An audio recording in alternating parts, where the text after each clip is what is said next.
Kani kedai ke Batisi TV, bat pidang pet ya ke kubur baman kasni, belawan rasa pi da ke rupa, ringkat bat ke Orange Nissan, lom sokpo near Fire Brigade Shillong.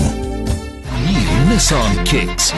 Bookings open now. Komisi Benta Kajing Rakhe ya ke Digital India Anniversary Day 2019. Menteri Ketnat Information and Technology and Communications ke Sarkar Jela ubah Hamlet Sendokling ha ke sitarik mentau naitung arajar kat kendai. Ula pelat pajba ya ke Smart Shillong mobile app ha ke jelang ke Belalong ha committee room ha po Yojana Bhavan Shillong. Ya kini kejelang la pelong da ke National Informatics Center NIC ringkat ke jitrelang bat ketnat Information Technology jong ke Sarkar Jela. Ha kini kesengi la sakilang ru ya kini kejelang da Principal Secretary jong ketnat ki Kampen Roisor uba DP Walang u Commissioner and Secretary ketnat Penroisor uba MR Sendram u Director ketnat Information and Public Relations uba BS Solia u Director ke State Informatics Center uba Timothy Dekhar bat ki Head Officer na ketnat Information Technology and Communications. Ya kini ke Smart Shillong mobile app la banyo na ke Play Store jong ki mobile phone. Link ba kini ke app ki pajba kin la banyo bonjat ki la jingtem. Kom hakikam chungo kai perthai ki phone number bakam kongsan habadan kino ki jington kam karke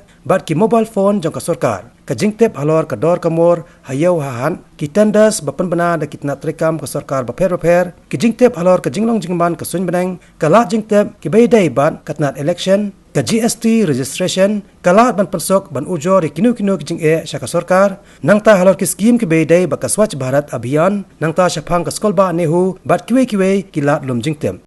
We are looking to grow day by day and year by year. And to achieve that target, it is very high time that we should work together.